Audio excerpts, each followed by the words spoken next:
Now we discuss the theorem 13.12 which is the converse of theorem 13.11. अब 13.11 में हमने क्या किया था कि हमें साइड्स गिवन थी, हमने एंगल्स प्रूव करने थे.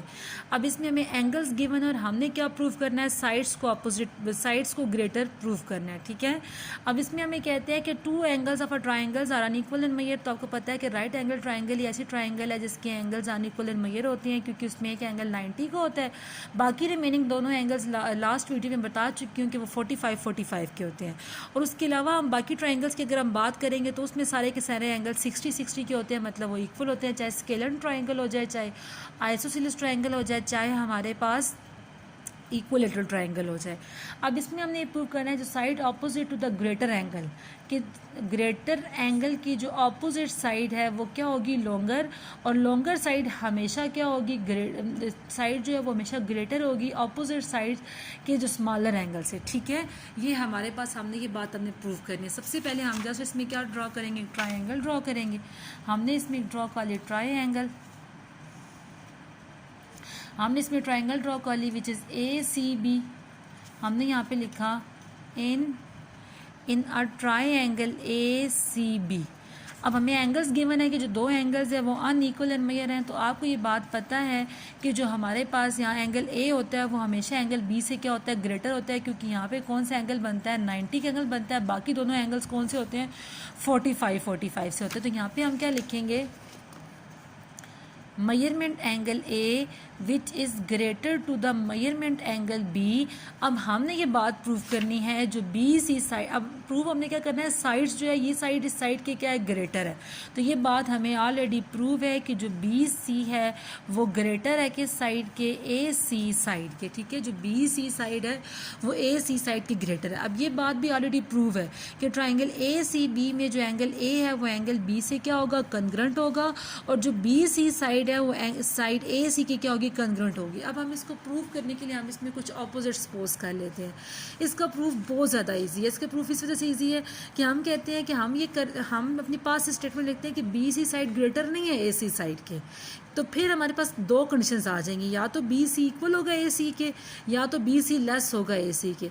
अब इसमें हम क्या करेंगे कि हम इनको रॉन्ग प्रूफ करेंगे, एट दैट हम कहेंगे कि जो हमने सपोज किया तो वो रॉन्ग था, बाकी जो को थ्योरम में दिया था वो चीज़ गिवन थी. क्योंकि हम इसमें कोई कंस्ट्रक्शन नहीं कर सकते कि हम यहाँ पे कोई बात करें, क्योंकि ऑलरेडी बात हमारे पास क्या है, प्रूव्ड है. तो हम यहाँ पे भी ट्रिचोटोमी प्रॉपर्टी हमने डिस्कस की कि हमने इसमें कहा कि जो BC है वो ग्रेटर नहीं है AC की, हमने खुद से सपोज किया है.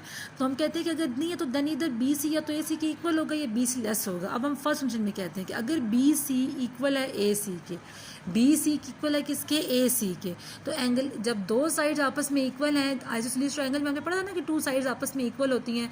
तो आइसोसेलेस ट्रायंगल की जब दो साइड्स आपस में इक्वल होंगी, इसका मतलब है जो दोनों एंगल्स A और B एंगल्स है वो भी आपस में इक्वल होंगे, क्योंकि एंगल ऑपोजिट और कंग्रेंट साइड्स आर कंग्रेंट, कि ऑपोजिट साइड्स के जो एंगल होते हैं वो हमेशा क्या होते हैं, कंग्रेंट होते हैं. तो ये बात तो रॉन्ग होगी, क्योंकि हमने यहाँ पे कौन सी ट्रायंगल बनाई, राइट एंगल ट्रायंगल बनाई, which is not possible contrary to the given, क्योंकि ये गिवन से क्या कर रही है, ऑपोजिट हो रही है, उसमें सिमिलरिटी नहीं पाई जा रही, कॉन्ट्रेरी पाई जा रही है. नेक्स्ट हम कहते हैं कि अगर हम डिस्कस करें कि BC लेस है AC से, BC क्या है, लेस है AC से, तो अगर BC AC से लेस है तो देन एंगल A भी B से लेस होगा. ठीक है. लेकिन हमने तो प्रूफ में गिवन में लिखा था कि एंगल A ग्रेटर है एंगल B से. तो इसका मतलब है कि यहाँ पे भी मैंने अपनी बात रॉन्ग लिख दी, क्योंकि फर्स्ट थ्योरम में मैंने कहा था कि the angle opposite to the longer side is greater than the opposite side to the smaller side. ये थ्योरम की स्टेटमेंट नहीं हमने यहाँ पे लिख दी. This is also not possible, कि ये भी पॉसिबल नहीं है. तो contrary to the given then हम कह देंगे कि BC is not equal to AC, BC AC के इक्वल भी नहीं है, BC AC की लेस भी नहीं है. जो हमारे गिवन में था कि BC ग्रेटर है AC के, वो बात ठीक है. तो trichotomy property of a real number हमने क्या कर दी, प्रूव कर दी. इस पूरे थ्योरम में हमने जस्ट ये डिस्कस किया कि हमारे पास जो ट्रायंगल, क्योंकि कन्वर्स है उस थ्योरम का, तो थ्योरम 1 में हम सारी बातें कर चुके हैं. ठीक है. आपको उसमें मैंने डिटेल में सारी डायग्राम आपको समझा चुकी हूँ. अब इसमें मैंने आपसे क्या कहा कि आपने क्या करना है, थ्योरम की स्टेटमेंट थी, जस्ट आपने एंगल्स गिवन थे और साइड्स आपने प्रूव करनी थी. और राइट एंगल ट्रायंगल की डेफिनेशन के अकॉर्डिंग आपको ये सारी बातें पता है कि जो BC होती है वो AC साइड से ग्रेटर होती है, और जो A एंगल होता है वो B एंगल से ग्रेटर होता है. यहाँ पे हमने प्रूव करने के लिए इसके ऑपोजिट सपोज कर लिया. ऑपोजिट सपोज अगर किया तो हमने दो कंडीशन बता दी, या तो लेस होगा या तो इक्वल होगा. हमने क्या किया, लेस वाली कंडीशन को भी फॉल्स प्रूफ किया, इक्वल कंडीशन को भी फॉल्स प्रूफ किया, तो हमने कहा कि जो हमारी बुक में जो थ्योरम में स्टेटमेंट दी गई थी वो करेक्ट है। अब आपने क्या करना है, इन दोनों थ्योरम्स को अपनी कॉपी पे लिखना है, देन समझना है, और जो क्वेश्चन है वो आप लोगों ने मुझसे डिस्कस कर लेना है। Thank you class.